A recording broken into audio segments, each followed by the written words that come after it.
우리 기도하고 오늘 바로 시작하도록 하겠습니다. 하나님, 우리가 오늘 주의 말씀을 또 한 걸음 더 가까이 하기 위해서 말씀을 공부하고 배우고 또 주의 말씀 가운데서 메시지를 발견하고자 힘쓰는 시간을 가지려 합니다. 성령 하나님, 오늘도 우리를 도와주옵시고 이 시간이 하나님께 온전하게 드려져서 하나님 안에서 기쁨이 되는 시간으로 사용하여 주옵소서. 감사드리며 예수님의 이름으로 기도드립니다. 아멘. 네, 저희가 지난주에는 성경 해석, 묵상을 어떻게 하는지에 대한 정말로 그런 것들을 배웠다면, 오늘은 그걸 갖고 이사야서를 묵상해야지라고 생각을 하면서 제가 준비를 이제 금요일에 준비를 하다가 저도 이제 그 메시지 성경을 이제 오늘 본문을 7장으로 정하고 7장 본문을 오늘 함께 묵상해야겠다라는 생각을 하면서 메시지 성경의 앞에를 폈는데, 이사야서가 예언서, 선지서 가운데 가장 첫 번째 책이잖아요.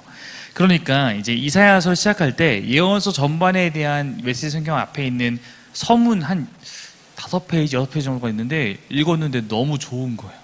네, 그 메시지 성경 이사야서 전에 예언서 서문이 너무 좋고, 그 다음에 또 이사야 서문을 읽었는데 너무 좋아서 이게 정말 좋은 이야기인데 우리 성도님들 가운데서는 이 이야기를 안 읽고 넘어가시는 분이 있거나 메시지 성경을 읽어도, 아니면은 아예 이 부분을 다른 성경을 보시게 되면 못 보시는 분들도 있을 것 같아서 이 부분을 오늘 좀 추약해서 함께 전달하면서, 그래도 이 내용이 또 이사야서나 예언서에 대해서 약간의 기초적인 지식이 없으면 어려울 수 있는 내용도 있으니까 제가 이것을 설명하면서 전하는 것이 의미가 있겠다 싶어서 그것을 중점적으로 다룰 것이고, 두 번째는 이사야서 전반에 대한 이해되는 도움을 조금 더 첨부한 다음에 오늘 7장에 대해서 간략하게 우리가 함께 살펴보는 것으로 오늘 시간을 그렇게 진행하려고 합니다.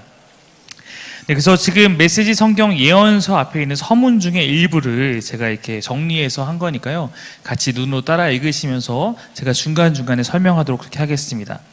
정도의 차이가 있을 뿐 우리는 누구나 하나님을 믿고 있죠. 그러나 우리 대부분은 어떻게든 하나님을 우리 삶의 주변 자리에 묶어두려 하고, 그것이 여의치 않을 경우는 하나님을 각자의 편의대로 축소시켜서 대하려고 합니다. 하나님은 내 삶의 이 부분만을 위해서 일하셨으면 좋겠어요. 하나님이 나 위해 일하는 거 좋은데 내가 허락한 부분까지만 일했으면 좋겠지, 내가 하나님 여기는 내가 결정할 영역이니까 넘어오지 마세요 라는 선을 우리는 정하고 있다는 것이죠. 그럼 우리에게 하나님은 중심이 되시며 결코 무대 뒤에서 우리가 불러주기를 기다리는 존재가 아니라고 목소리를 높이는 이들이 바로 예언자들입니다. 많은 사람의 신앙이 그렇다는 거예요. 신앙이 있지만 어느 수준까지만 하나님께 오픈하고 나머지는 내가 중심되어 살고 싶은 마음이 있는데, 예언자들은 그런 자들에게 뭐라고 외치냐면, 아니야, 하나님이 우리 모든 부분의 중심이야. 결코 무대 뒤에서 네가 불러서 하나님 지금이에요, 지금이 바로 하나님이 나서셔야 할 때요 라고 할 때까지 기다리시는 분이 아니다라는 거예요. 이것이 예언자들의 역할이었습니다. 그래서 이사야는 놀라우신 하나님께 조언자이다, 전능하신 하나님이다, 영원하신 아버지다, 온전케 하시는 왕이다, 이런 것들을 그의 서신을 통해서 우리에게 전하고 있고요. 예레미야는 하나님은 참되시다, 살아계신 하나님은 영원한 왕이다, 그런 것들을 우리가 알려주고 있고, 다니엘은 하나님께서 비밀들을 계시해 주시는 그런 분이다 말하고 있고, 요나는 하나님은 지극히 은혜로우시며 자비로우신 분이라고 말하고 있고, 나훔은 하나님을 결코 가벼이 여기지 말라고 말하고 있고, 하박국은 하나님께서 영원부터 계신 분이고 거룩하신 하나님이고 반석이 하나님이라고 우리들에게 그렇게 전하고 있다는 것입니다. 그래서 예언자들의 모든 공통된 가르침, 예언서 17권이 말하고 있는 공통된 가르침은 우리가 상상하는 대로가 아니라 하나님이 스스로 계시해 주신 대로 그분을 알고 대해야 한다는 거예요. 우리가 지난주에 성경 묵상을 할 때 제가 여러분에게 강조했고 주일에도 강조한 것이 뭐냐면 서기였습니다. 서기는 뭐냐면 성경이 말하고 있는 그대로, 성경이 말하고 있는 것을 내가 가감하지 않고 그대로 먼저 그것이 뭔지 발견해내는 게 서기라고 했어요. 마찬가지로 예언자들은 하나님을 너희가 상상하는 하나님, 나에게 마치 이럴 때 나타나서 뭔가를 도와주는 하나님, 딱 그렇게 축소시켜서 하는 것이 아니라 하나님 자신이 우리에게 어떻게 알려주고 계신지 그것을 알고 그렇게 그분을 믿으라라고 말하고 있는 것입니다. 이런 예언자들 중에 16명이 자신의 예언자로 예언을 글로 남겼습니다. 왜 예언선 17권인데 예언자는 16명일까요? 왜 그렇죠?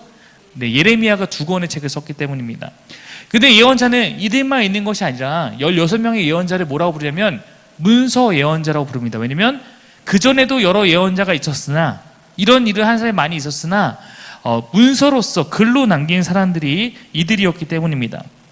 왜냐면 여러분 성경에 글로 남기지 않았지만 예언자가 누가 있죠?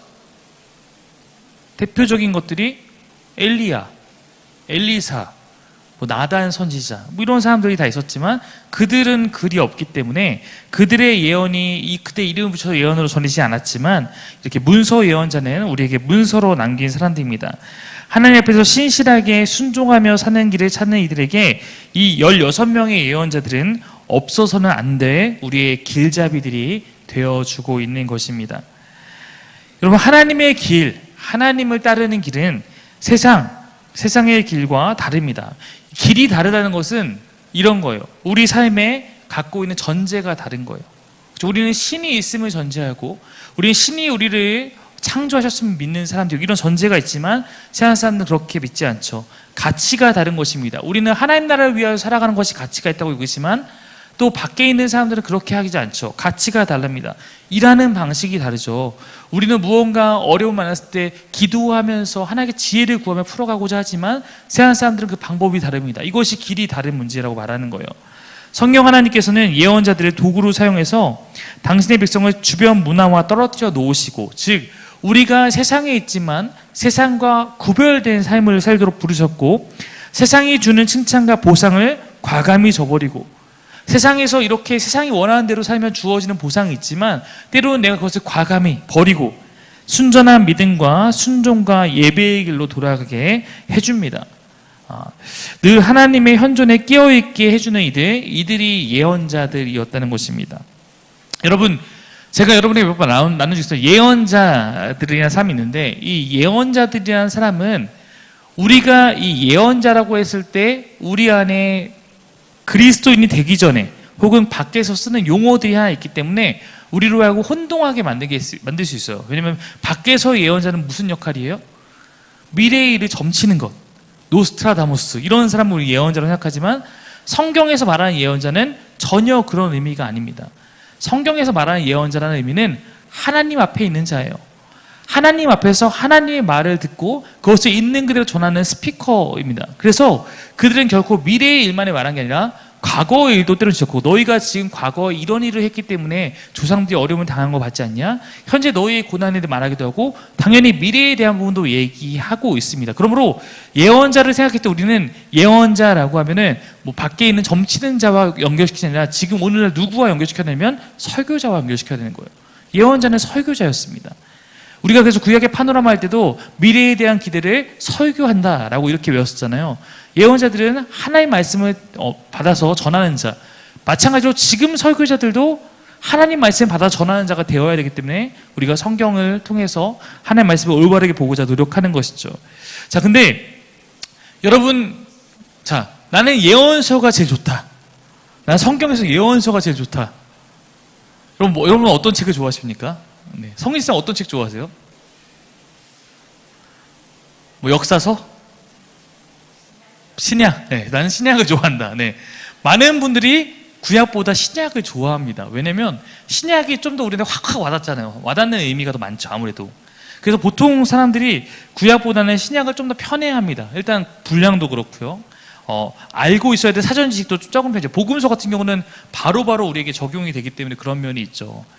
네. 그래서 또 어떤 교회 같은 경우는 구약과 신약의 설교의 비중이 굉장히 다른 교회들도 있어요. 예를 들어서 신약만을 너무 많이 가르치고 구약은 잘 가르치지 않는다거나.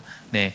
근데 아마도 사김의 교회는 구약을 더 많이 가르치게 될 겁니다. 왜냐면 저희는 매일 성경을 따라서 설교하다 보니까 구약이 신약이 3배가 넘으니까 저희의 본문도 3배가 넘게 구약에 속하게 되겠죠. 근데 저도 그러면서 저도 신약을 항상 더 좋아하고 저도 마치 구약을 좋아해도 구약에서는 역사서 정도를 좋아했던 사람이었는데 제가 솔직히 말하면 개척을 하고 나서 치열하게 예언서를 붙들고 이렇게 공부를 하고 이런 거 나누게 되면서 저는 사실 지금 예언서가 굉장히 재밌어요. 네. 근데 제가 지금에 이르러서 예언서가 재밌게 된 걸 보면서 우리 성도님들이 예언서를 재밌어 하려면 굉장히 좀 더 많은 시간들이 필요할 수 있겠다는 생각을 하게 됩니다. 근데 일반적으로 여기 보면 우리는 예언자들이 편하지 않아요. 예언서도 편하지 않습니다. 그들은 늘 주변 사람들의 심기를 불편하게 하고 비위를 거스리는 이들이었기 때문입니다. 우리가 그들의 부담스러운 것은 당연하다. 이게 우리의 위로일 수도 있어요. 이 예언자들의 말씀을, 예언서의 말씀을 부담스러워하는 것은 나만이 아니라 우리의 모두 보편적인 우리의 모든 그런 느낌이라는 것입니다. 그들은 일단은 사람의 감정을 잘 도닥거려 주지 못합니다. 한마디로 말해서 예언자들은 우리의 취향에 맞지 않는다. 네, 이게 그 메시지 성경 쓴 유진 피터슨의 이야기입니다. 우리의 취향에 맞는 사람들이 아니에요. 근데 중요한 것은 여기죠. 하나님을 나에게 끼워 맞추고 싶은 자들에게 예언자들이 전하는 하나님은 너무 큰 존재입니다. 이건 이런 의미예요. 아까 얘기했듯이 하나님을 내 삶에 끼워 맞추고 싶은 거예요. 그러면 예언자들이 전하는 하나님은 너무 큰 하나님이야. 이 하나님을 나에게 끼워 맞추기에는 너무 버거운 거죠. 내 삶으로. 그러므로 이 예언서가 전하는 하나님은 나에게 늘 그런 버거운 존재인데, 예언자가 전하는 하나님과 의미 있는 관계를 맺고 싶다면 반대로 우리 자신을 그분께 끼워 맞춰야 되는 거죠. 우리는 모두가 인간 중심적이에요. 우리 안에는 인간의 본성이 있기 때문에 그렇죠. 우린 자기 중심적인 사람들입니다. 우린 이걸 알아야 되죠. 물론 성경은 그것을 죄성이라고 말합니다. 우리 자기 중심적이죠. 근데 성경이 말하는 것은 자기 중심적인 너의 삶 대신에 너의 삶을 하나님 중심적인 삶으로 바꿔야 돼. 변화해야 돼. 개혁해야 돼. 말을 하고 있는 것이고, 예언자들도 대표적으로 그렇게 말하는 사람들이라는 것입니다. 기본적으로 우리가 이사야뿐만 아니라 모든 예언서에서 살펴볼 예언자들이 행하고 있는 일은 두 가지입니다. 첫 번째는 현실로 닥친 최악의 상황을 하나님의 심판으로 받아들이게 해주었다는 사실이에요. 여러분, 제가 예언서 설교할 때마다 설교자로서의 부담은 아닐 거예요. 이거는 설교자로서의 부담이 아니라 목회자로서의 부담이 있어요. 여러분은 그거 아실지 모르겠지만, 설교자로서는 성경이 있는 대로 성경이 말하는 것을 전해야 되잖아요. 그렇죠? 근데 목회자로서의 그 고민은 뭐냐면, 예를 들어서 우리 교회 성도님이 지금 심한 고난을 당하고 있어요. 근데 성경에서 예언서 뭐라 그래요? 그 고난은 하나님도 심판하신 거야 라고 본문이 말하고 있어요. 그럼 이 안에서 설교할 때 사실 제 안에 굉장히 큰 고민이 들 때가 있습니다. 나는 이 설교를 말씀이 나에게 가르치니까 이것을 있는 그대로 전했는데, 혹시 저 성도님께서 내가 자신을 뭔가 정죄하는 것처럼 이렇게 여기면 어쩌지라는 목회적인 고민이 있거나, 혹은 저 성도님께서 지금 당하고 있는 고난에 이 설교를 듣고 더 넘어지면 어떡하지라는 고민이 솔직하게 있어요. 네, 솔직하게 있어요. 근데 여러분, 제가 그 고민을 하고 있다가 깨달은 것이 있기 때문에 나누려고 합니다. 오늘 마침 여기서도 비슷한 걸 나누고 있는데, 첫 번째는 그 심판임을 받아들이게 해주었는데, 이거는 단순한 종교적 재앙이나 사회적 재난이 하나님 심판이라고 말하고 있습니다.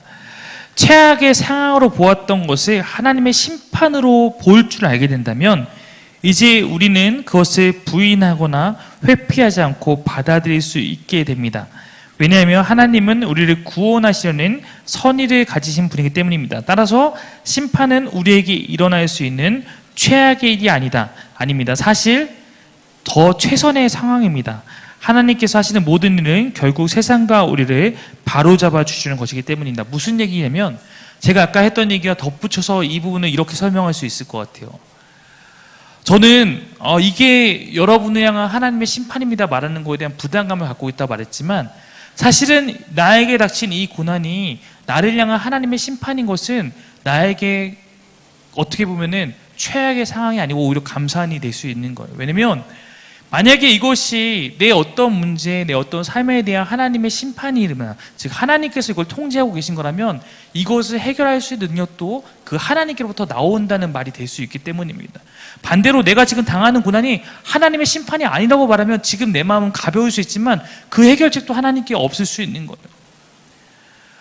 지금 내 상황에 대해서 이거는 너를 깨닫게 하려고 하나님께 너에게 하신 일이야 라고 말했을 때 이 말을 우리는 이해하기 어려워하고 버거워할 때 있지만 사실은 그 일이 하나님께서 때로는 어떤 좋든 나쁘든 어떤 의도 갖고 행하신 일을 우리가 인정하며 나아갈 때 이 일을 바꾸어서 이걸 소망으로 바꾸신 능력도 하나님께 있음을 우리는 인정할 수 있다는 것입니다. 그리고 하나님은 예언서에서 항상 말하다시피 하나님은 이들에게 심판하시는 목적도 때로는 그것이 이들의 잘못 때문이라고 할지라도 심판하신 목적은 심판이 끝이 아니라 이 깨달음을 통해서 더욱 올바른 하나님과 관계를 맺게 하기 위한 선의가 있다는 것을 우리가 이 예언서 통해 보게 된다면 내 삶에 있는 문제가 그렇게 하나님께 맡겨져 있다는 것을 인정하며 나아갈 때 나의 이 환경과 이 상황을 하나님께서 다루셔서 나를 결국 선한 곳으로 이끌어가고 계심을 신뢰할 때 이것은 우리가 최선의 상황이 될 수 있다. 이렇게 이 부분을 저는 이해하고 있습니다. 그 다음으로 예언자들이 하고 있는 일은 두 번째, 이 부분은 좀 우리에게 위로가 되겠죠.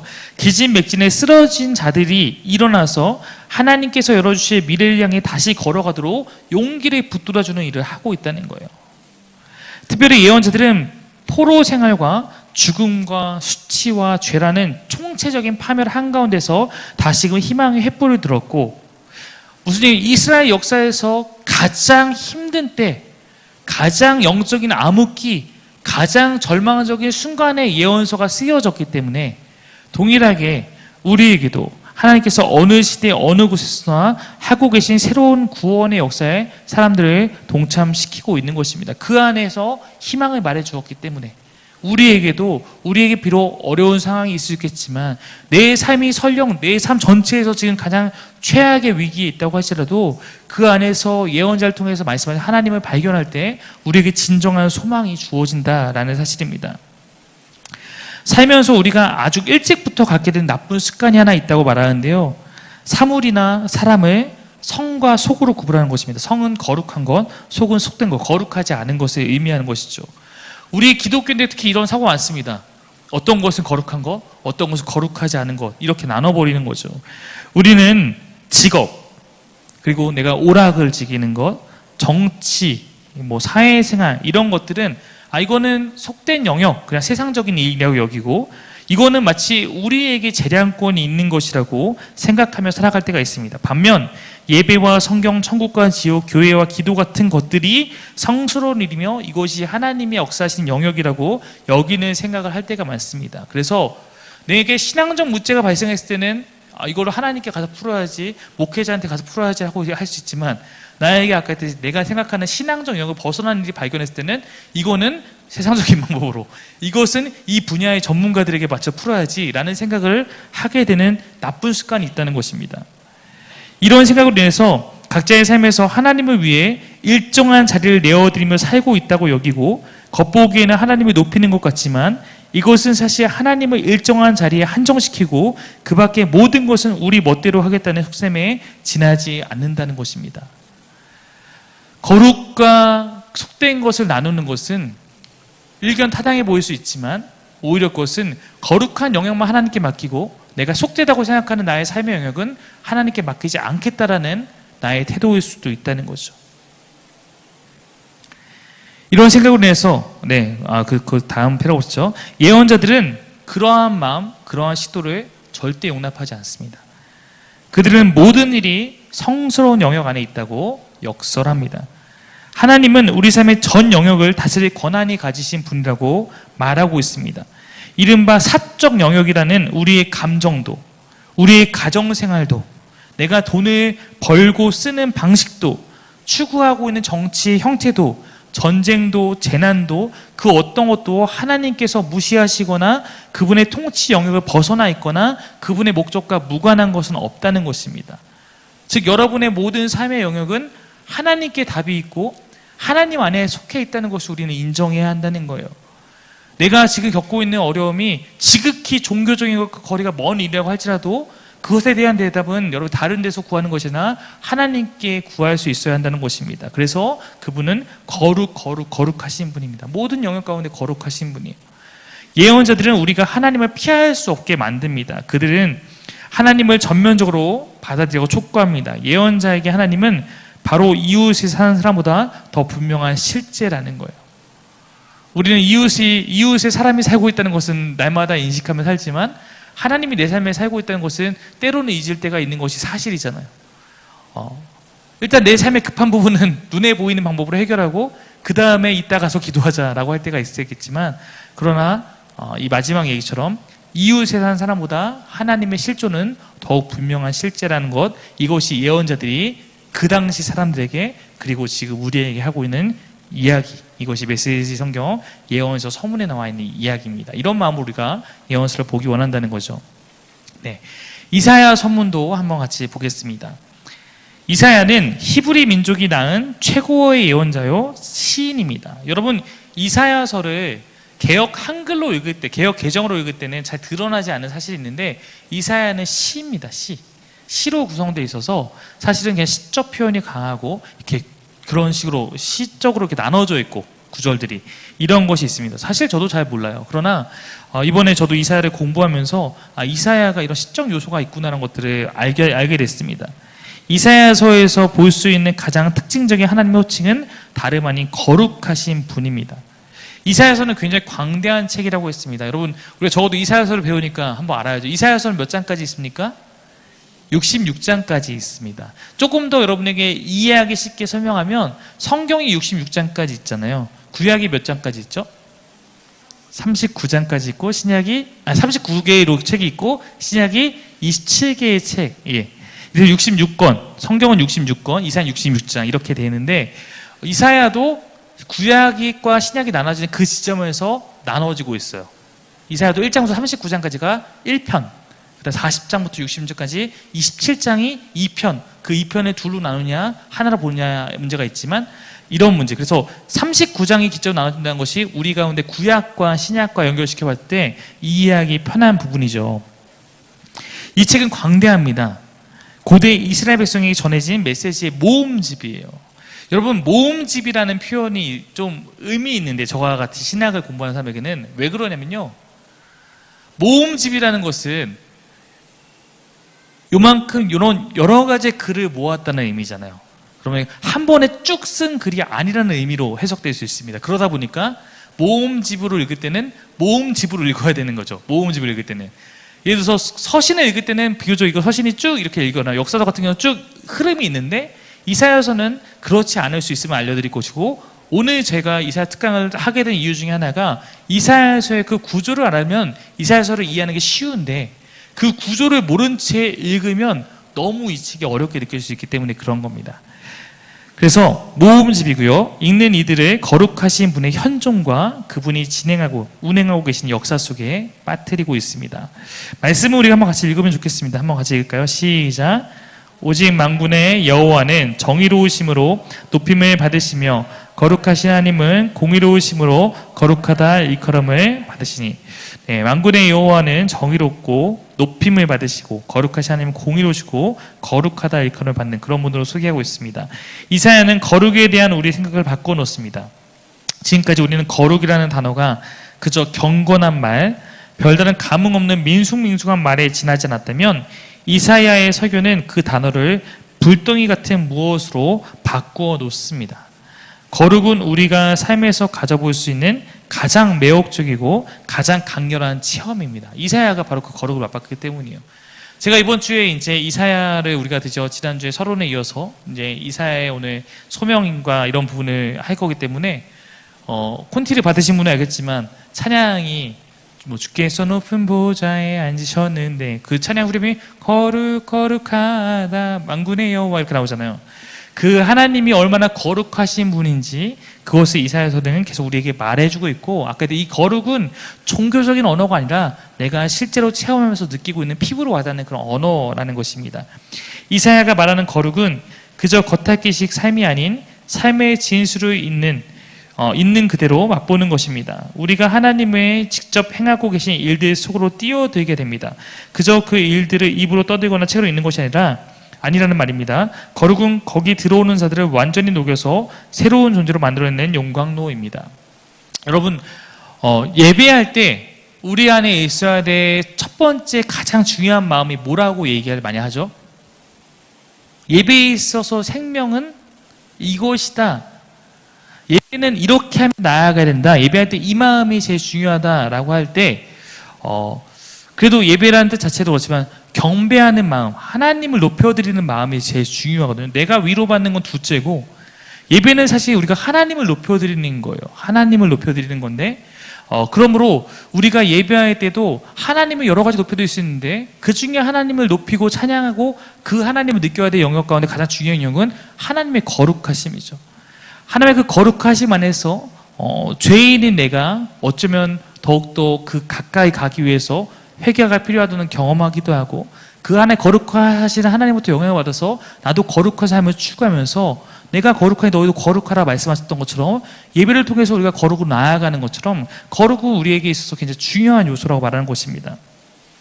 이사야에 보면 이런 말씀이 있습니다. 메시지 성경에 있는 부분인데요. 누가 이 불폭풍에서 살아남을 수 있을지. 왜냐하면 이사야서는 굉장한 그런 심판의 그런 것들을 묘사하고 있기 때문에 그렇습니다. 누가 이 숙청당하는 크게 대숙청을 모면할 수 있으랴 하고 묻습니다. 그때 이사야가 주는 답은 간단합니다. 한번 같이 읽겠습니다. 시작. 의롭게 살면서 진실을 말하며 사람을 착취하는 일을 혐오하고 뇌물을 거절하여라. 폭력을 거부하고 악한 유흥을 피하여라. 이것이 너의 삶의 질을 높이는 길이다. 안전하고 안정된 삶을 사는 게 넉넉하고 만족스러운 삶을 사는 길이다.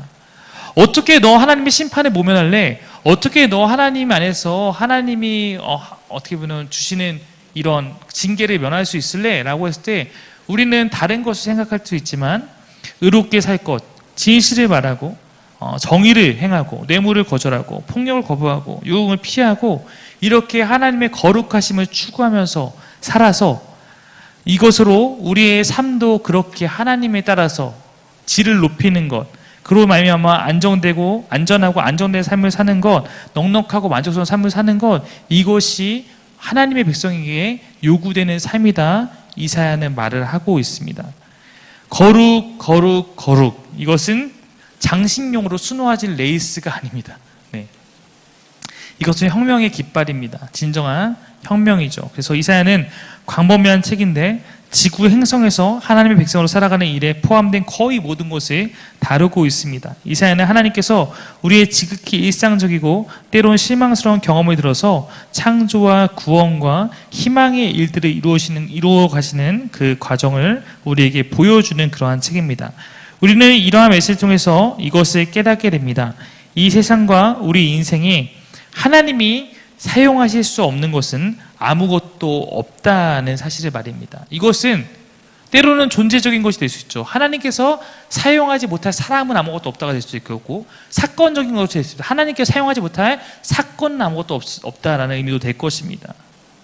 하나님께서는 존재하는 모든 것과 모든 사람을 당신의 일을 위한 재료로 사용하시며 우리가 억만증창으로 만들어 놓은 삶을 다시 고쳐 사용하시는 분입니다.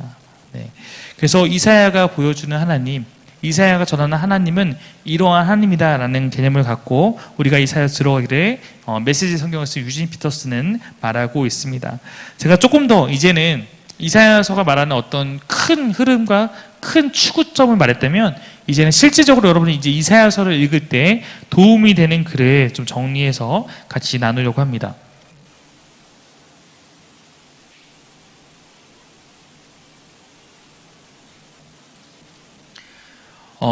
제가 성경 공부를 할 때는 이런 얘기를 하는 것 같습니다.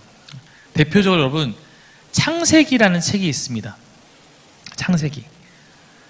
창세기는 언제 창세기로 주어졌을까요?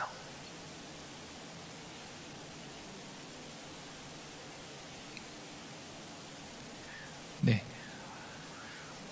학자들은 지금과 같은 경전으로 우리에게 성경이 정경화돼서 우리에게 이렇게 주어진 것들, 정리된 구약이라는 것이 만들어진 것은 포로기 라고 봅니다. 대부분의 책들이 그때 이제 이들에게 포로기에 왜 이것이 필요했을까? 왜 포로로 끌려왔는지를 이해해야 됐기 때문이죠. 왜 우리가 여기에 오게 됐지? 우리 하나님은 어떤 분이지? 왜냐하면 이들이 갖고 있던 생각이 완전하게 깨어져 나갔기 때문이죠. 왜냐면 이들이 갖고 있는, 이제 이건 이사야 이해일 때도 굉장히 이해가 되는 얘기니까 지금 제가 꺼내는 건데, 여기는 없어요. 네. 구약 백성들이 갖고 있는 가장 절대적인 믿음 하나는, 하나님은 우리 하나님이다. 우리 이스라엘 민족의 하나님이다. 다윗 왕조를 지키시는 분이다. 라고 생각하고 있었죠. 하나님이 살아계시고 하나님이 능력이 있는 한 이 나라는 지키실 것이다. 그리고 다윗 왕조는 멸망하지 않는다고 했다. 이것이 이들이 갖고 있던 굳건한 신앙이었어요. 이거 다윗 언약이라고 하죠. 이 언약을 붙들고 살았습니다. 이들은 이 언약을 늘 경험했죠. 왜냐하면 나라가 쪼개졌는데도 불구하고 다윗의 왕조는 진짜 지켜지고 있었어요. 남유다라는 곳으로 한정되었지만, 그리고 좀 있다 보니까 아수르는 망해, 아수르한테 북이스라엘 망해. 그래도 우리는 안 망해. 하나님이 정말 다윗 왕조는 지켜주시는구나. 그러니까 우리는 그냥 하나님을 우리의 신으로만 모시고 있으면 우리는 망하지 않겠다. 그래서 그들이 신으로만 모시고 있는 행위가 뭐였어요? 절기를 지키고 제사를 드리고, 우리가 이사야 지난주에 봤듯이 그런 것이었죠. 요식적인. 하나님 그런 거 다 필요 없다 말씀하시는 거고, 난 진정한 너희가 내 백성이 되기 원한다 말하는 거죠. 근데 어느 날 이제 하나님께서 너희가 정말 내 뜻대로 지금 살지 않으면 너희 망할 거야 라고 말을 하기 시작하는데, 우리가 망하겠어? 우린 다윗 왕조인데. 하나님 우리 망하게 하겠어? 선지자들 통해서 아니야, 너희 지금 이 상태로 회개하지 않고 내 뜻대로 살지 않으면, 그렇게 종교적인 행위만 하고 있으면 너희를 망하게 할 거야 라고 말하지만 안 들었죠. 우린 망하지 않아. 근데 하나님께서 이 나라를 망하게 한 거죠. 다윗 왕조를 끝장내서 이 왕조를 아예 뽑아서 약속의 땅에서도 뽑아서 저 멀리 포로로 끌려가게 하신 거죠. 이게 이스라엘 역사의 가장 큰 절망인 거예요. 하나님께서 우리를 도우셔서 지금까지 여기까지 왔고 다윗 왕조를 세워서 이렇게 왔는데, 왕조도 끝나고 하나님께서 약속의 땅을 주셨는데 약속의 땅에서도 뭐 쫓겨났고 이제 나라도 없고, 근데 거기다가 하나님이 지금 이러면 둘 중에 하나를 해석하게 된다 그랬죠. 하나님이 우리를 버렸거나, 아니면 하나님이 저기 이방의 신 바벨론이 이 이스라엘을 끌고 왔으니까 바벨론의 신 마르둑보다 힘이 약하거나. 근데 하나님께서 그 바벨론에 있는 그곳에서 에스겔 같은 선지자를 통해서 하는 얘기 뭐예요? 아니야, 나는 온 우주를 통치하는 분이고 통치하는 하나님이고, 너희가 온 거, 여기까지 온 거는 내가 힘이 약해서 아니고 자고 있었도 아니라 바벨론 신 걔 내 앞에서 아무것도 아니야. 내가 능력을 보여줄 거야. 너희 돌아가게 할 거야. 다만 이것을 깨달으면, 이런 식으로 나오게 되는 거죠. 이런 것들이 결국 그 바벨론에 있는 포로에 있는 사람들에게 자신들이 왜 이렇게 왔는지를 이해해야 했고, 이런 과정들이 지금의 이제 구약 성경이 결정적으로 모아지게 된 계기가 됐다라고 학자들은 다 이해하고 있습니다. 그래서 요즘에 이제 그런 책을 쓰시는 분도 많아요. 창세기를 읽을 때 그 창세기에 있는 이 내용의 시대로 이해하는 것이 아니라, 이것이 바벨론 포로에 있는 사람들한테 창세기가 어떻게 읽혀졌을까. 창세기 시대 이야기 들어서 얘기했지만, 이것이 이 첫 번째 창세기의 진정한 독자가 됐던 그들에게 이것이 어떻게 읽혀졌을까. 그들에게 출애굽기는 그냥 단순히 애굽에서 한 민족이 출애굽한 게 아니라, 지금 바벨론 포로로 있는 우리를 출애굽하실 하나님에 대한 소망으로 읽혀졌을 것이다. 이런 접근인 거죠. 그래서 지금 이제 이 이사야서나 이런 것들도 마찬가지로 이들의 지금 이제 예언서들은 모아서, 물론 그 이사야의 예언은 당대에 전해졌지만, 이제 이것이 모아져서 궁극적으로 주고 있는 메시지들은 이제 그 이후에 하나님께 행하실 일들, 이런 식으로 우리가 이해하면서 좀 봐야 될 필요가 있다는 것입니다. 이사야서는 그래서 이스라엘 심판과 제2의 출애굽이라 불러요. 이것을 바벨론의 포로에서 페르시아 시대에 다시 가나안 땅으로 돌아오게 되는 것을 제2의 출애굽이라고 말하죠. 이것을 통한 포로 생활에서의 구원을 고대하며, 장차 오실 종이신 왕, 섬기는 왕인 그 예수님을 통해서 이루어질 아브라함의 언약의 성취를 고대합니다. 이 언약이 성취될 때 열방도 여호와의 구원에 참여할 것입니다. 다윗 언약 이전에 하나님께서 아브라함에게 제일 먼저 주신 언약이 있었죠. 아브라함 주신 언약이 뭐였어요? 그렇죠. 내가 지시할 곳으로 가라. 내가 널 지켜주고 내가 너와 함께 할 것이고, 가장 중요한 약속이 뭐라고 했어요? 모든 민족이 널 통해서 복을 받게 될 것이다. 이거는 열방을 향한 하나님의 구원 약속인 거죠. 내가 아브라함의 민족을 통해서 내가 이 백성이 하나님 되지만 내가 이 백성이 하나님 되는 궁극적인 목적은 세상 모든 열방을 구원하기 위한, 이사야에서는 이 아브라함의 언약을 성취할 걸 고대합니다. 그래서 이 언약이 성취될 때 단순히 이스라엘 백성이 바벨론 포로에서 돌아가는 것뿐만 아니라 모든 열방도 여호와의 구원에 참여할 것이다. 그래서 여러분 나중에 이사야 보면 일어나라 빛을 발하라 이러면서 나오는 그런 이사야서 60장 이후의 말씀들은 그런 거죠. 이 구원이 선포됐을 때 모든 열방이 거기에 반응하게 될 것이다. 이것을 말하고 있는 것이죠. 그리고 마침내 그래서 이사야는 새하늘과 새 땅, 완전한 구속까지 바라고 봅니다. 그래서 새하늘과 새 땅에서 이스라엘과 열방의 최종적인 구속이 실현될 것까지 구약의 이사야서는 바라보고 있습니다. 그때 시온, 그 여호와 하나님과 사람이 만나는 장소가 완전히 회복되어 최후의 영광을 누리게 될 것, 즉 메시아가 오실 것도 이사야서는 강력하게 얘기하고 있죠. 그래서 여러분 그 이디오피아 내시가 어느 날 지나가죠. 신약의 사도행전에 보면 이디오피아 내시가 지나갈 때 빌립 집사라고 하는 사람이 거기 가서 이제 묻지 않습니까? 네가 무슨 글을 보고 있냐? 그때 뭐라고 대표요? 이사야의 글을 보고 있습니다. 이사야의 글을 보는데 그가 보고 있었던 분이 아마도 그 메시아에 대한, 예수님에 대한 이사야의 예언을 읽고 있었던 걸로 보입니다. 그래서 네가 그것이 이해가 되냐? 나의 가르쳐주는 이가 없으니 이해가 되지 않습니다. 그래, 그럼 내가 가르쳐줄게라고 해서 그가 그 마차에 올라타서 구약의 모든 역사로부터 더불어 메시아까지 전했더니 그가 즉시 내려서 세례를 받고 그리스도인이 되었더라. 이것이 사도행전 증언인 거죠. 구약의 이사야지만 구약 이사야는 메시아와 그가 이루실 최종적 구원까지 다 말하고 있는 책이죠. 이런 이유에서 이사야서는 신약의 저자들에게 지대한 영향을 미쳤으며 시편을 제외하고는 구약의 책들 중에서 신약에서 가장 많이 인용되고 암시된 책이기도 합니다. 자, 그러면 아까 했듯이 1장부터 39장이 우리가 7, 8월 동안 묵상할 주된 일부의 내용이라고 했습니다. 1장에서 39장은 주로 아수르의 위협을 받고 있는 시기의 예루살렘을 다루고 있습니다. 그리고 마지막에 이사야는 장차 바벨론의 포로로 끌려갈 것을 예언하는 것으로 39장까지 이야기는 끝납니다. 그리고 2부라고 할 수 있는 40장 61장은 바벨론 포로 생활의 종료와 그 후 이스라엘과 예루살렘의 미래에 초점 맞추고 있어요. 그래서 제가 그때 얘기했듯이 저작설이 등장하는 겁니다. 이사야서를 한 명이 썼으면 앞에 쓴 사람이 나는 지금 아수르 시대에 살고 있고 예언하지만 200년 뒤에 너희는 바벨론에 있을 것이고 바벨론 포로 가운데 너희는 풀려날 거야 라고 얘기하는 것이 약간 보수적인 입장에서 해석이고, 아니면은 제1 이사야라는 사람이 있어서 이 시대에 활동했던 사람이 있었고 제2 이사야라는 사람의 뒷부분을 썼을 것이다 보는 의견이 약간은 진보적인 의견이라고 했습니다. 그러나 이거는 학자들의 얘기고 우리는 그게 1 이사야든 2 이사야든 한 명의 이사야든 그것보다는 이 본문이 무엇을 말하고 있는가에 초점을 두면 전혀 그런 문제에 휘둘리지 않고 우리는 말씀을 보는 데 집중할 수 있습니다. 그래서 뒷부분은 새하늘과 새 땅 마침내 영광을 회복하는 종말론적인 시온에 대한, 즉 요한계시록에서 바라보는 것까지 바라보고 있습니다. 자, 그러면 이제 본격적으로 여러분이 지금 이사야서 묵상을 만약에 해보셨다면 이제 이 부분은 이제 지나가서 오늘 말씀이 6장이었나요? 그러니까 1에서 5장을 보셨을 텐데 아마 조금 어려웠을 수 있을 거예요. 좀 어려웠을 수 있을 거예요.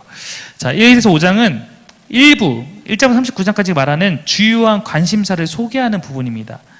그것은 유다와 시온이라고 하면, 여러분 시온은 다윗이 성, 즉 예루살렘을 의미하는 표현이라고 생각하시면 돼요.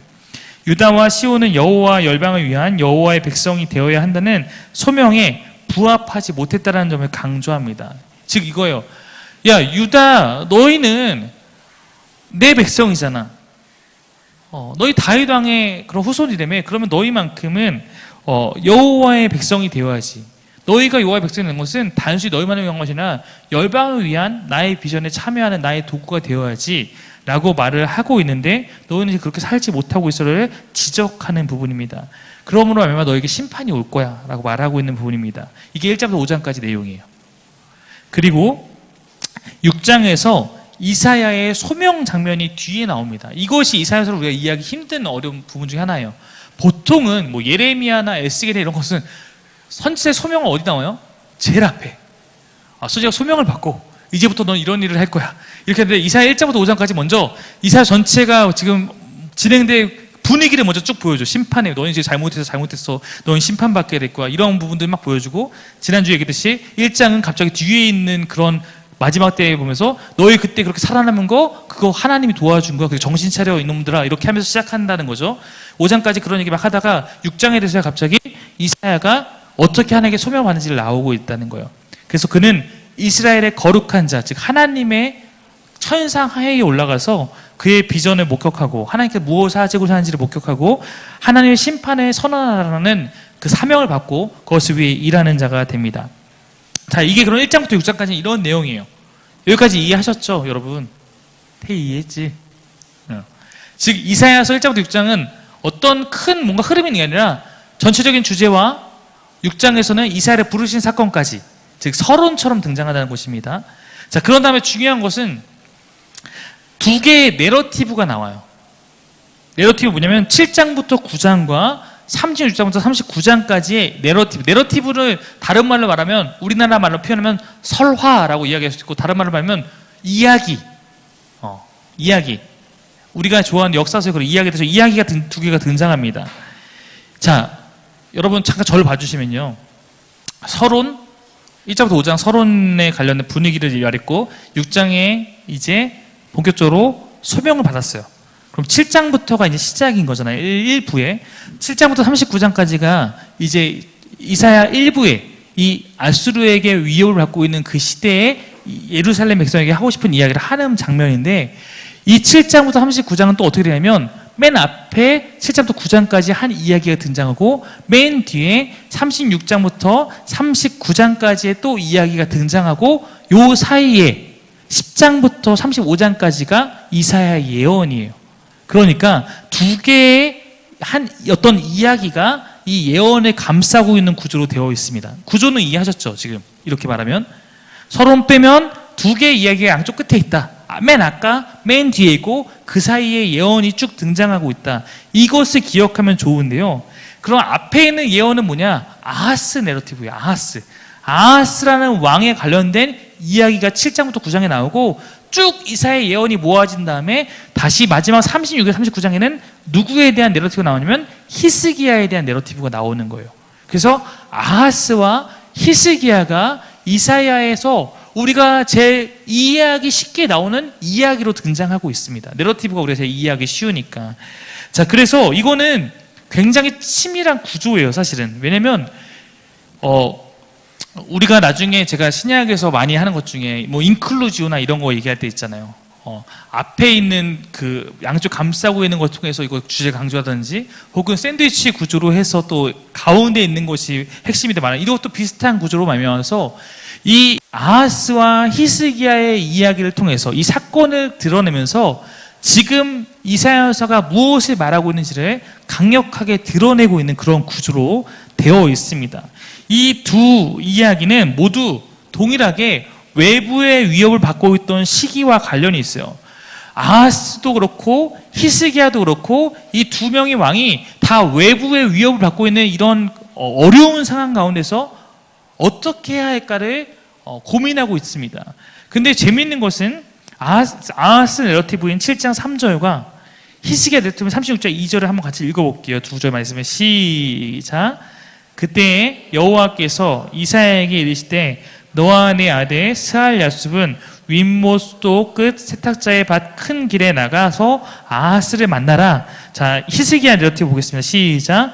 아수르 왕이 라기스에서부터 랍사기를 예루살렘으로 보내되 대군을 거느리고 히스기야 왕에게로 가게 하매 그가 윗못 수도 곁 세탁자의 밭 큰 길에 섬에. 지금 시대는 상당히 변했는데 하나님께서 이 이야기를 시작하는 곳의 위치는 정확하게 같습니다. 이곳의 장소를 같이 묶어서, 그리고 주변의 환경, 지금 외부로부터 위협받는 환경까지 같이 해서 이 두 개의 이야기를 연결시키고 있는 거예요. 이게 공통점입니다. 근데 중요한 것이 있어요. 이 두 이야기에서는 아하스와 히스기야에게 동일한 사건, 동일한 상황이 주어졌는데 둘의 반응이 달랐다는 거예요. 아하스는 하나님을 믿지 않았다. 히스기야는 하나님을 믿었다. 이거예요. 그래서 하나님께서 이 둘을 향한, 이 두 나라를 향한 하나님의 일하심의 어떤 것들도 달랐다. 그러면 이사야서 전체가 말하고 있는 메시지가 분명해지는 거죠. 너희가 위기가 있을 때, 내가 너희에게 다가가서 무엇을 하고자 할 때, 내가 너희에게 믿음을 요구하는 반응을 보일 때, 너희가 믿음으로 아하스처럼 반응하지 못하면 어려움을 계속 당할 것이고, 너희가 히스기야처럼 믿음으로 반응하게 되면 내가 너희를 구원할 거야. 이게 이사야서가 말하고 있는 메시지로 명확하게 드러나는 구조입니다. 그래서 이 구조로 이해하면 이사야서를 읽는 데 있어서 우리가 굉장히 중요한 하나의 안경을 착용하고 읽게 되는 것이죠. 그래서 히스기야는 아하스에 비해서 여호와를 신뢰하는 옳은 반응을 보였습니다. 그러나 그는 또 다른 문제인 바벨론의 사신들과 관련해서는 여호와를 신뢰하지 않는 모습을 보였기 때문에 그 뒤에 바벨론 포로가 되었다라는 것으로 이어지고 있는 거예요. 이렇게 해서 바벨론 포로 이야기로 39장이 바로 연결될 수 있게끔 이사야서가 배치되어 있기 때문에 이사야서는 굉장히 문학적으로 잘 짜여진 구조로 이루어졌다. 다만 이 문학적 구조를 잘 이해하지 못하면 굉장히 헷갈릴 수 있다라는 것이기 때문에 여러분이 지금 정리해 봅시다. 네. 여러분 저랑 함께 이 구조를 우리가 잡고 가야지 이사야서 꽤 볼 수 있을까. 앞에 1에서 5장은 전체적인 서론과 같은 역할을 한다. 근데 6장이 뭐예요? 6장이 이사야의 소명기사, 이사야를 하나님께 어떻게 부르셨는지, 그리고 이사야에게 무엇을 시키시는지, 이사야가 갖게 된 소명과 사명을 말하고 있고, 7장부터 39장까지가 일부 아수르 시대의 이야기고, 40장부터 66장까지는 바벨론 포로 시대의 이야기인데, 7장부터 39장 가운데 이 7장 39장은 양 끝에 뭐가 있다? 내러티브가 있다. 왕에 관한 내러티브가 있는데, 앞에 있는 왕의 이야기, 뒤에 있는 왕의 이야기가 가운데 있는 이사야의 예언을 감싸고 있다. 앞에 있는 왕의 이야기는 어떤 왕이냐? 아하스. 이 왕은 하나님을 신뢰하지 않았다. 그래서 어려움을 당했다. 뒤에 있는 왕은 누구요? 히스기야. 히스기야는 그 상황에서 하나님을 신뢰하는 반응을 보였기 때문에 하나님께서 그를 구원하셨다. 이렇게 보시면 되고, 다만 그 끝에 바벨론 문제에 있어서 그가 하나님의 앞에서 순종하지 않았기 때문에, 신뢰하지 않았기 때문에 바벨론에게 그들이 넘겨지는 그런 내러티브로 이어지고 있다 정도로 이해하면 이사야를 읽을 때 어쨌든 중요한 문학적 구조를 잡고 가는 것입니다. 자, 두 번째는 역사적 배경인데, 제가 지난주에 설명을 했죠. 네, 그래서 이사야서를 읽을 때 지난주 제가 설명했던 그 역사적 배경 부분을 알고 있는 것은 아마도 앞으로도 계속 유익이 될 수 있을 거예요. 이사야서를 이해하는 데 있어서 이들이 처한 역사 배경을 이해하는 건 매우 중요한데, 1장부터 39장은 당시의 고대 근동의 패권을 잡았던 아수르라는 나라와 관련된 이야기를 이해해야 합니다. 이사야가 부르심을 받은 때는 유다의 우시야 왕 마지막 해였습니다. 자, 제가 이때가 우시야 왕 때가 북이스라엘과 남유다의 어떻게 보면 전성기, 번영기였다 말했습니다. 왜 번영기라고 했죠? 이들을 늘 괴롭히던 아수르가 내부적인 문제로 인해서 외부로 힘을 발휘하지 못할 상황이 있었기 때문에 이들이 아수르의 위협을 벗어나서 마음껏 나라가 발전할 수 있는 시기였다라고 제가 주일날 설명을 드렸었어요. 아수르의 쇠퇴기에 있어서 유다와 이스라엘은 어느 정도 평화를 누리고 있었습니다. 그러나 우시야가 죽을 무렵은 곧 이사야가 사명을 받던 그때부터 해서 아수르에는 강력한 왕들이 등장합니다. 그래서 제가 주일날 설명했던 디글랏 빌레셋 3세를 시작으로 살마네세, 사르곤 2세, 그리고 히스기야 시대 때 쳐들어왔던 사느리까지 다시 아수르가 부상해서 위세를 떨치게 된 것입니다. 이 시기에 북이스라엘인 사마리아와 남유다의 수도인 예루살렘, 즉 북이스라엘과, 우리 따지면 이거를 뭐라고 표현하면 평양과 서울은 워싱턴에서는 이렇게 말한 것과 똑같잖아요. 그렇죠? 사마리아 예루살렘의 정치적 관심은 아수르에게 한번 조공을 보내고 머리를 조아릴 것인가, 아니면 대항하여 싸울 것인가, 이것이 이들에게 가장 중요한 정치적 결정의 문제였습니다. 7장에서 9장과 36장, 39장에 나타난 왕들의 내러티브도 바로 이것과 관련이 있는 것이죠. 이 상황에서 이사야는 시온의 구원을 선포하지만 동시에 바벨론에게 사로잡혀갈 것도 예언하는 것으로 이 부분 등장합니다. 그래서 제가 지난주에 그 아하스 왕의 이야기를 하면서, 아하스 왕은 하나님께서 그 상황에서 야, 너 두 나라가 반아수르 동맹 두 나라가 쳐 들어왔을 때 쫄지 마라고 했는데, 아하스는 어떻게 했냐면 하나님께 그 도움을 구하지 않고 누구에게 도움을 구했다고 했어요?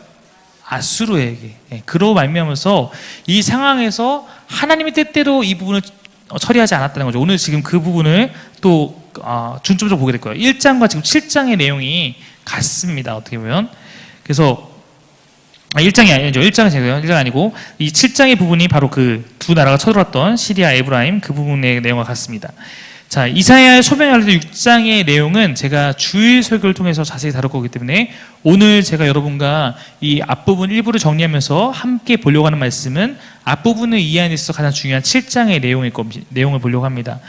앞으로 우리가 묵상한 7장 39장의 부분에서 제기된 문제는 왕이 대표하는 예루살렘이 여호와를 신뢰할 것인지 아니면 다른 나라와 동맹을 맺고 공경에 빠질 것인지 여부입니다. 다른 나라와 동맹을 맺는 것은 그 나라에 전적으로 속하는 것을 의미하기 때문에 이것을 다른 의미로 우상 숭배라고 여기서 보고 있습니다.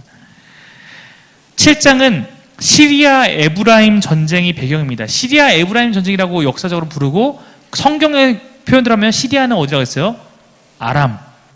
그리고 에브라임은 이스라엘, 북이스라엘.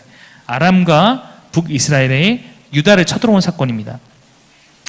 아수르의 디글랏 빌레셀이 주전 740년에 다른 나라를 침공하기 시작합니다. 그래서 시리아와 가나안 지역의 나라들은 대부분 항복하고 아수르에게 조공을 바치는 속국이 되지만 다메섹 즉 아람의 르신을 중심으로 이스라엘은 아수르에 맞서는 반아수르 동맹을 구축합니다. 여러분 지금 제가 이야기하는 이 얘기가 지난주 주일날 했던 얘기인데 이 이야기를 지금 이해하고 계시나요? 혹시? 이해가 되니 태희야? 자 이런 다시 조금 한번 설명하면 네 이거를 이해해야 되니까 여기 한번 봐주세요. 김태희. 네. 자 아수르라는 나라는 엄청 큰 나라예요. 엄청 큰 나라예요. 고대의 나라들은 나라가 힘이 커지면 정복을 해야 되잖아요. 그렇죠? 정복을 하죠. 그래서 고대에는 이렇게 여러 개의 그런 고대 그 중요한 국가들이 있는 거죠. 우리가 알다시피 성경에 보면 애굽이 가장 큰 나라였다가 그 다음에는 구약에서 아수르가 큰 나라였다가 바벨론이 큰 나라였다가 페르시아 큰 나라였다가 헬라가 큰 나라였다가 로마가 큰 나라가 되고 이렇게 되는 순서로 고대 근동에는 하나씩 가장 힘센 나라가 하나씩 있습니다. 지금은 아수르 시대인 거예요. 아수르가 가장 힘이 센 시대를 살고 있습니다.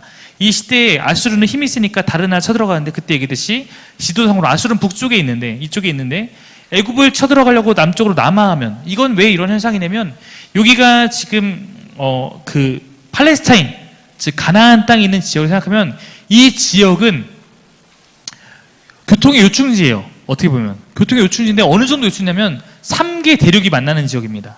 밑으로 가면 어디가 나오냐면 아프리카 대륙, 애굽부터 이집트부터 해서 아프리카 대륙을 갈 수 있고 옆으로 가면 유럽을 갈 수 있고 이러고 가면 아시아를 갈 수 있는 나라인 거예요. 그러면 어떻게 되냐면 항상 어느 대륙에서 힘이 세지면 일로 치고 나와서 이곳을 뚫고 다른 곳을 가려고 합니다. 애굽 힘이 세지면 애굽 위로 올라오는 것이고 아수르나 바벨론 같은 나라는 일로 서진하는 겁니다. 서진. 그리고 로마는 반대로 그리스와 로마는 이쪽에서 일로 나오는 거죠. 그러면 여기 있는 이 나라는 항상 길목에서 힘이 약하니까 얻어맞는 거죠. 네. 이렇게 되는 상황이 있는데 아수르가 힘이 세지니까 일로 쭉 내려오다 보니까 이 팔레스타인의 북이스라엘 남유다 그리고 그 외 여러 나라들이 쬐끄만 나라들이 있는 거죠. 나는 지금 애굽까지 가야 되는데 이 나라들을 빨리빨리 정복해서 내가 애굽인들까지 진격을 해야 되니까 니네가 나한테 조공 바치고 나에게 내 뜻 따른 나라가 되든지 아니면 나한테 한번 맞든지 이렇게 하는 게 아수르의 입장인 거죠. 그래서 하는데 어떤 나라든 조공을 바치겠습니다 라고 이제 하고 있는데 갑자기 거기서 두 나라를 중심으로 용감하게 일어나는 거죠. 그게 바로 북이스라엘과 네, 그 다음에 아까 아람, 시리아죠. 왜냐면 아까 했던 얘네들이 방금 전까지 나라의 최전성기를 맞았어요.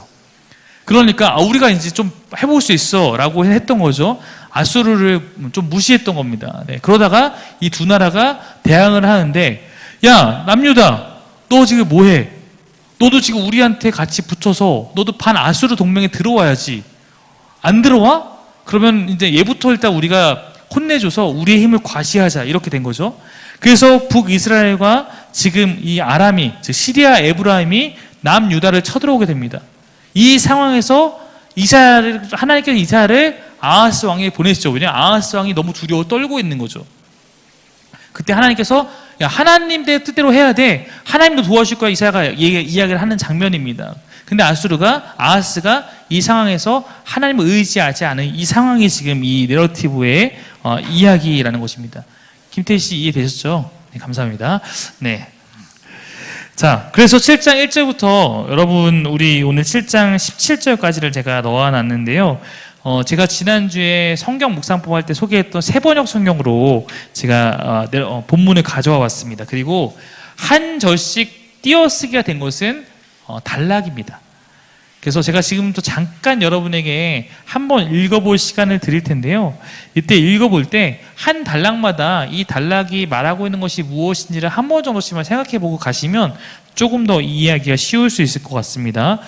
길게는 못 드리고 한 번 읽어볼 시간만 지금 드릴 수 있을 것 같으니까요. 여러분 한번 같이 한번 읽어보면 좋을 것 같습니다.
여러분 지금 이 부분을 묵상하게 되면 내일 토요일 묵상할 거를 미리 하시는 겁니다. 네.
자, 저와 같이 조금 이제 분석하면서 한번 볼게요. 1절 부분 한번 보시면 우시야 왕, 남유다 우시야 왕의 손자이고 요담 왕의 아들인 유다 왕 아하스 때입니다.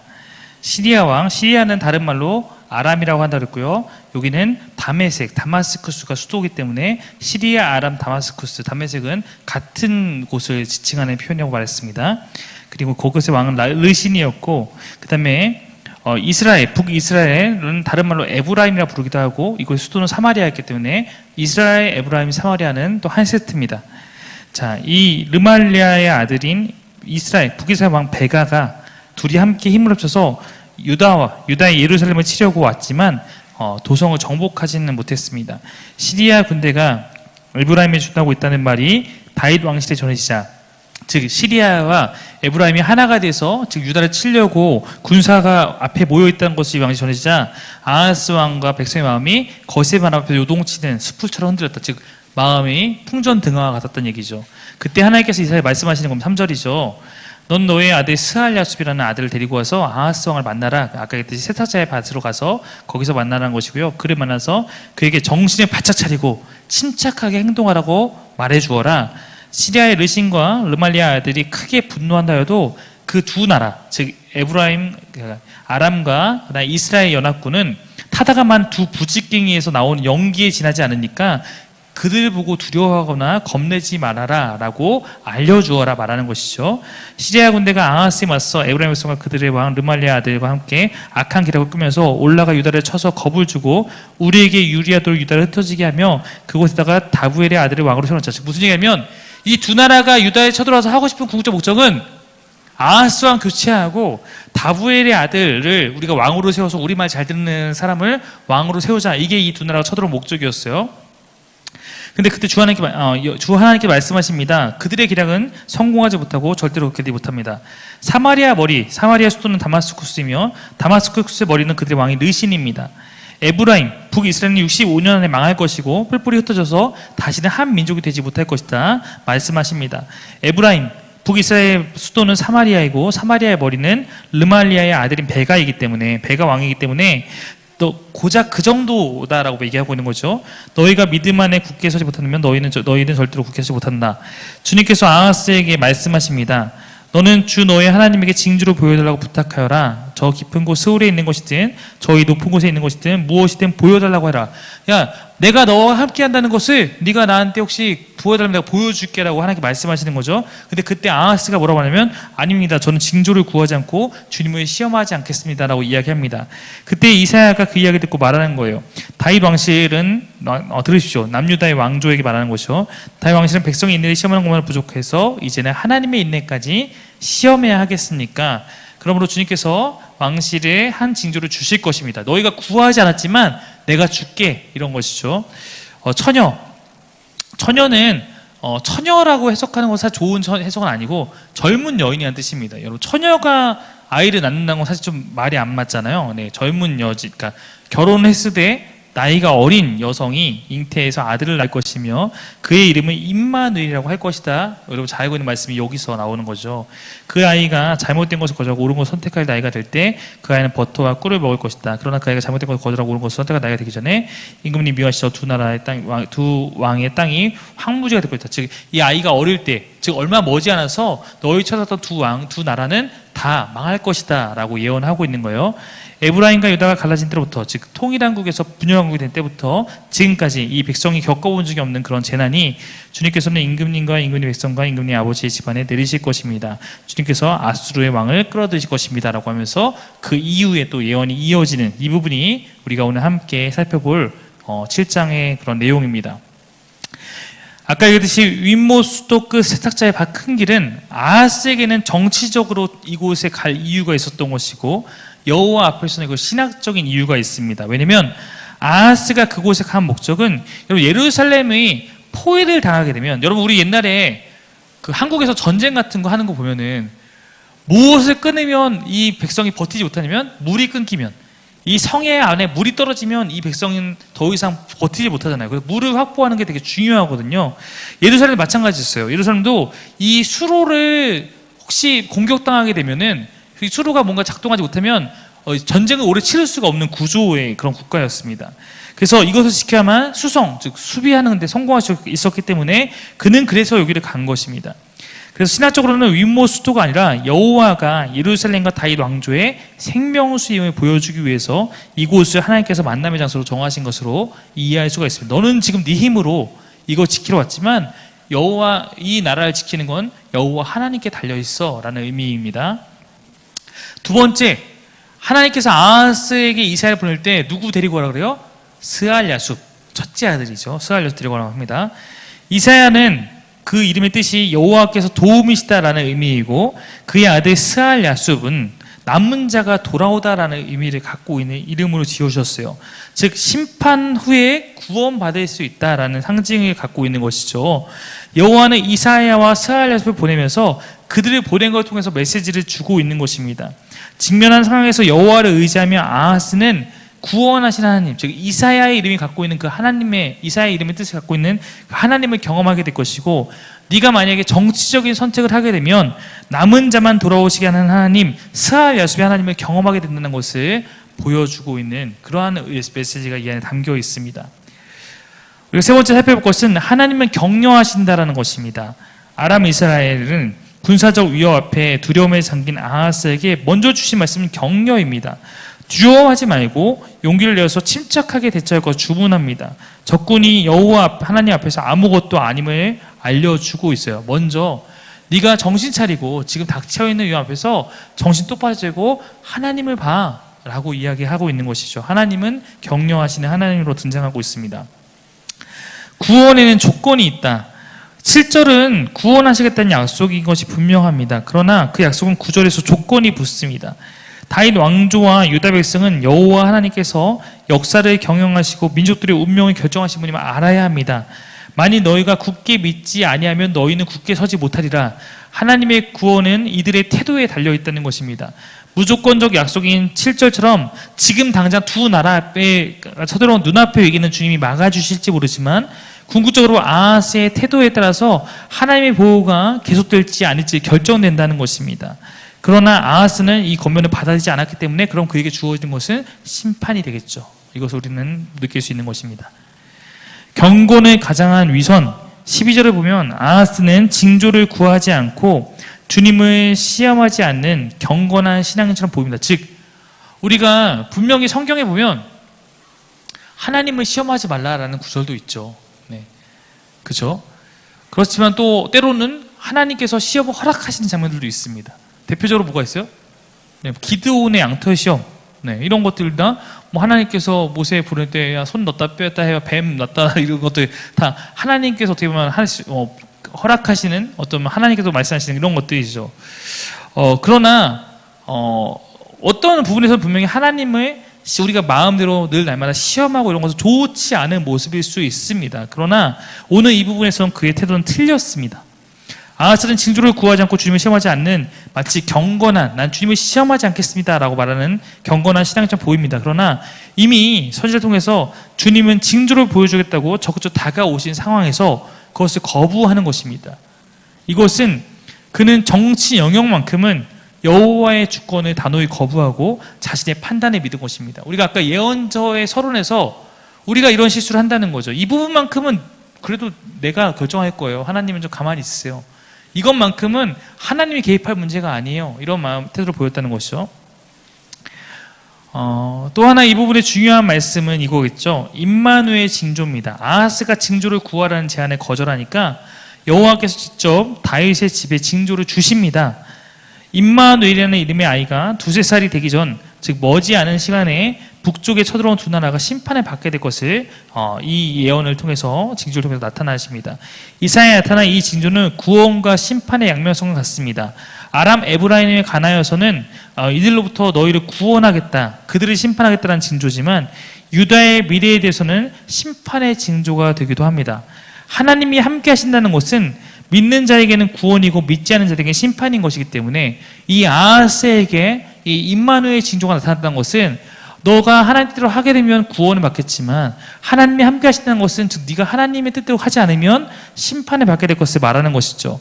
안타깝게도 이 징조는 침략한 두 나라뿐 아니라 여호와를 믿지 않고 아술의 힘을 의지한 아하스와 그 길을 따르는 자들에게도 심판의 징조가 되고 맙니다. 여러분 아시겠지만 마태복음에서 이 말씀은 굉장히 유명하게 다시 등장하잖아요. 아들 낳으리니 그 이름을 임마누엘이 하라. 하나님이 너와 함께 하시다. 하나님 우리와 함께 하신다. 이런 의미로서 예수님의 어떤 다른 이름으로 임마누엘이 등장합니다. 마태복음에서.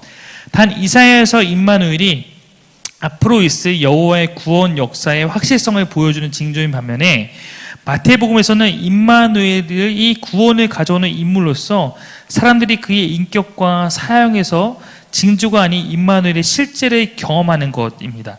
즉 이사야의 임마누엘은 아이의 그냥 이름으로서 그 임마누엘이 가져올 징조에 대한 하나의 예표만 될 뿐이지만 마태복음의 임마누엘은 그 아이의 존재의 본질을 나타내는 그런 예언으로서 작용합니다. 그래서 마태는 기도문적, 즉 예수 그리스도라는 관점에서 이 이사야 7장 14절을 재해석해서 바로 예수님께서 우리에게 오신 이 사건 자체가 하나님이 우리 가운데 오신, 하나님이 우리와 함께 하신다는 것이 그의 존재 가운데 드러난 것으로 그렇게 활용되고 있다라고 생각하시면 됩니다.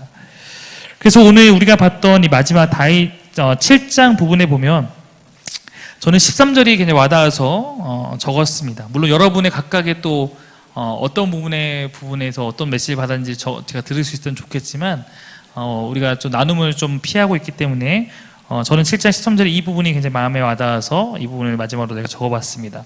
한번 같이 읽을까요? 시작. 다윗 왕실이여 잘 들으십시오.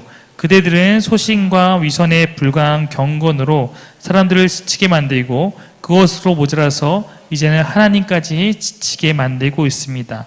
네, 메시지 성경은 이사야 7장 13절 말씀인데요. 소심과 위선에 불과한 경건, 바로 아하스에게 지적했던 모습입니다. 우리는 내 믿음 없는 모습을 교묘히 포장하곤 합니다. 자기 뜻대로 하고 싶어서 하나님의 뜻에 묻지 않습니다.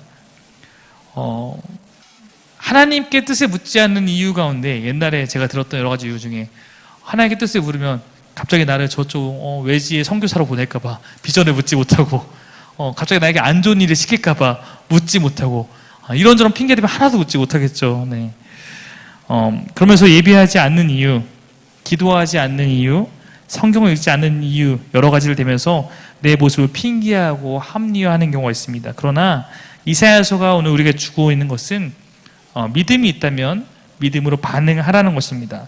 소심한 마음, 위선에 불과한 거짓된 경건을 내려놓고 하나님 앞에 반응하는 것, 이것이 이사야가 우리에게 말하고 있고 예언자가 우리에게 말하고 있고 예언서가 우리 가르치고 있는 주님의 말씀이 아닌가 생각을 해보며 오늘 제가 이사야서 이해를 돕는 특강을 마무리하려고 합니다. 혹시 이 부분에 대해서 뭐 질문이 있거나 이런 거 있으면 끝나고 이따 찾아와서 나눠주시면 같이 또 몇 가지 나누고 그렇게 할 수 있도록 하고 이 부분이 아까 했듯이 내일부터 시작되는 이사야 7장부터입니다. 혹시 이사야서를 좀 봤는데 어려워서 포기할까? 라는 마음이 있었다면 이제 이 부분을 시작으로 좀 이해할 수 있는 내용이 이어지고 그 이후에는 우리가 오늘 살펴본 내용을 토대로 이사야의 예언이 주어지니까 함께 말씀 묵상해가고 또 설교 시간 말씀을 들으면서 함께 우리 8월까지 말씀 붙들고 살아가는 삶을 계속 해나가면 좋을 것 같습니다. 네, 기도하겠습니다.